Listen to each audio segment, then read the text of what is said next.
or consolidation without reconciliation. And that actually creates a process of radicalization on both sides, right? Because there are different narratives. There is a narrative of hope that is then shattered and creates natural radicalization, as we know from ethnic politics.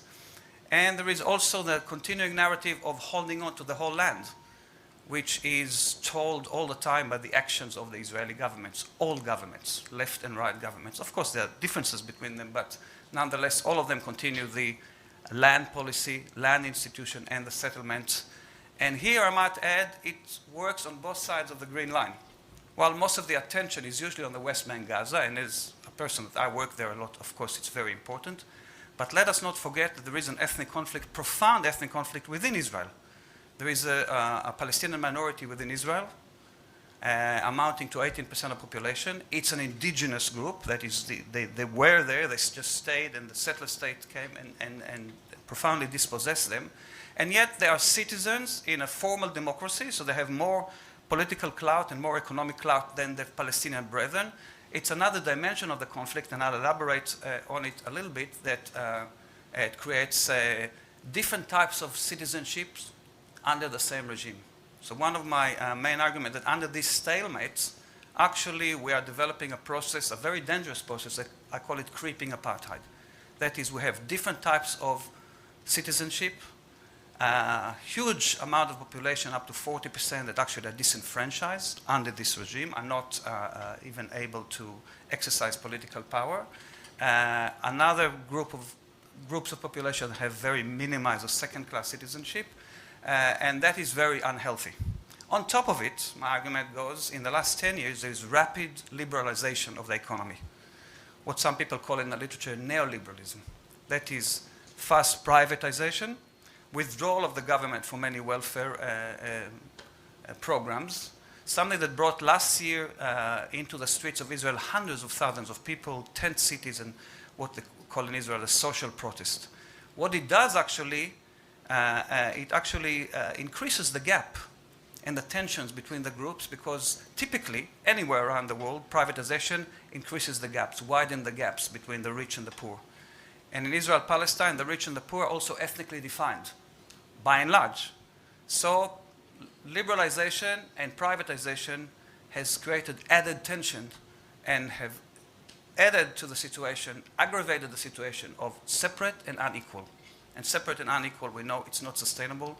It's a dangerous situation. It's creeping. It's not declared, right? Nobody actually institutes it. Nobody actually legislates it as such. But yet, more and more, it becomes permanent. It becomes institutionalized. And I'll try and explain that. And the way forward, I think, which is a path for both Jews and Palestinians, and of course for the whole Middle East, and you might even argue for much further than the Middle East, where this flashpoint is so threatening for the rest of the world, I would say, is to begin a process of decolonization, which is a bit different to what normally I will try to open this new horizon about decolonization, which is more political, is more economic, not necessarily geographical and physical, right? This is a possibility of creating a different polity, which is a confederation of two sovereign entities that have some joint management, and critically, it minimizes the forced removal of people. That is, if you like, enabling the Jewish settlers, for example, to remain under Palestinian sovereignty, and endowing the Arabs inside Israel also equal citizenship, and I'll elaborate in a minute why this is a better solution. Two concepts from my previous studies and from my previous books I'd like to highlight just for a minute: ethnocracy and gray space. These are some of my previous books. As Professor Hudson said, they deal with Israel-Palestine, with urban studies, with ethnocracy, about which we talked yesterday, a whole session. And this is a book that actually I'm going to launch in 3 weeks in the United States with Harvard University Press, about this nexus of indigenous settler society in Israel-Palestine. So what is ethnocracy? Why is it important? In my in the 1990s, I did several comparative studies of about 15 states around the world. This is right down your alley.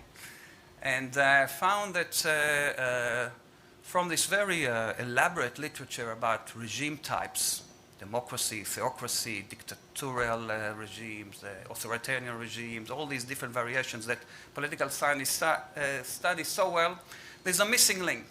And the missing link, I identified, conceptualized it as ethnocratic states. Those states that, on the one hand, have formal democracy, and on the other hand, they continue a project of ethnic expansion, ethnic domination, settlement, dispossession of the minority. So they sit in between. They're neither fully democratic, they're nor authoritarian. And I found quite a few examples. Serbia, Estonia studied very much in depth, and Northern Ireland before the peace. Malaysia, you see there.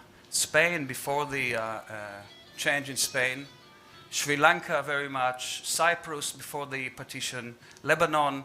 Many states that we study, and we found and conceptualized and articulated the rules, how they might change, what are the international conditions, the role of diaspora, for example. It's a system that actually uses the nation-state metaphor, but actually is very much connected usually to diaspora and ethnic kins beyond the border. It is a new political geography, and it created a lot of interest at the time. The interesting thing for us is the trajectory. How do ethnocratic societies that are so premised on ethnic domination democratize? And this is what I try to study through engaged involvement with cases like Estonia, like Northern Ireland, states that actually turned from ethnic domination to democracy. And there's a whole series of recommendations that came out of this study, one big study with the USIP in Washington, D.C. that we did, the U.S. Institute of Peace.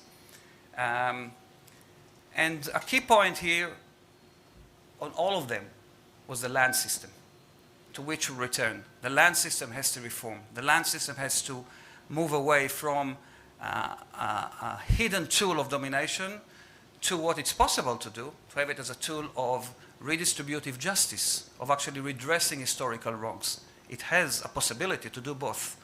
And in Israel, Palestine, still the land system is mainly a tool of domination. In recent years, I was more interested in conceptualizing what I call gray space. This is another step, jump 10 years in my work, but I think it's very relevant for Israel-Palestine. Gray spaces are the growing sections of populations and lands, and also of the economies, that are neither in the sort of the light side of legality, membership, safety, nor in the dark side of eviction and destruction and maybe death.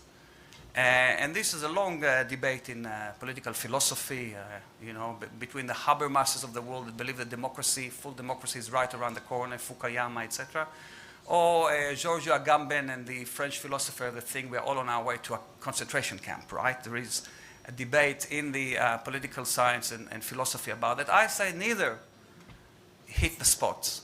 The more interesting part is in between those poles. And between those poles, there's an incredible transformation, especially urban transformation, in which people are actually undocumented, unaccounted for, unregistered, on all kinds of variations. I was recently in Beijing, and the city planner told us that the main problem is that there are between 5 and 6 million floating people, floating population, they call them around there, right? So they don't have maybe a fixed address, or maybe they have temporary status. And this is definitely a growing phenomenon around the world, in cities and in states. I'm sure that Singapore has a huge temporary population. Some of it might be undocumented. In Israel, Palestine, of course, I work a lot with the Bedouins. The Bedouins, which previously, centuries ago, were nomadic, but many centuries are no longer nomadic, yet they're neither fully included, and I'll elaborate on that, nor excluded. And in fact, Jerusalem, the whole of Palestinian Jerusalem, Al-Quds, is not fully included in Israel and not excluded, for example. You could say that the whole 300,000 Palestinians in East Jerusalem exists in gray space. And there is a process of gray spacing to which I have written quite a lot. which moves more and more population in the world to this temporary situation, and citizenship is graduated. We don't have any more fulfillment of the ideal of, say, the French Constitution or the American Constitution, that all people born equal, etc., in our political system, and it's increasing all the time. So in Israel-Palestine, this is a major concern, that whole huge amount of population, maybe half the population, is not a full member of the polity, and therefore it exists in a limbo. Now we move to the land itself, which requires a sip.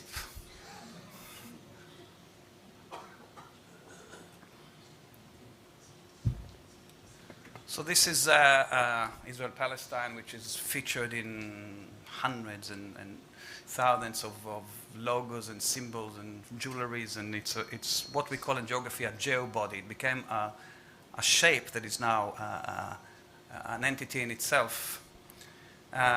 What's interesting, though, that those who know in terms of international law and in terms of the decisions, that they're actually supposed to be two states. There's supposed to be a Palestine and an Israel. Israel was recognized by the UN. According to the UN, both actually in the 1947 181 decision, there should have been two states. Only one came into being, which is the recognized state of Israel. But in its official publications everywhere, it doesn't mark its border. In fact, the Israeli government forbids the marking of the borders on its maps. So you have those maps, oops, I have to come back. You have those maps in this official posture of the government for 60 years of Israel, showing the whole land is Israel. You have this poster, which is by the Ministry of Education, but these are just two examples out of hundreds, if you want. I have written some articles about the cartographic discourse. And as you can see here, for example, all the places are just Jewish or Hebrew places. There is no Palestinian presence in those maps, except you might say Jerusalem. This appears to be Hebrew space, Hebraized space, totally. Similarly, though, from a position of weakness, there is Palestine is portrayed the same way. Okay, so you see the Munazzamat al-Tahrir al-Palestine, the PLO symbol is the whole of Palestine, the whole of Israel is Palestine. And similarly for the Hamas, although you see that the Hamas, even Palestine itself, is already sidelined. It's there, but of course it's Islam that is the main symbol. And so we have, if you like, the geographical, political imagination as being very, very much contested. Against this discursive space, imaginary space of maps and words, let's see actually how political geography progressed, or historical geography progressed. And I look at it in 5 stages, 5 main stages that we already discussed: the oppressive consolidation, neoliberalization stage. But before that, from the beginning of the century, I actually locate the beginning of Zionism a little bit later than in normal official books, because the first Jewish immigrants to Palestine were not nationalists. But this is the internal debate. From the beginning of the 20th century until the 1940s, I call it colonization of refugees. The Jews do colonize land. They do it mainly by purchase of land. It's a very different animal to what later became a much more brutal process. And they are themselves refugees.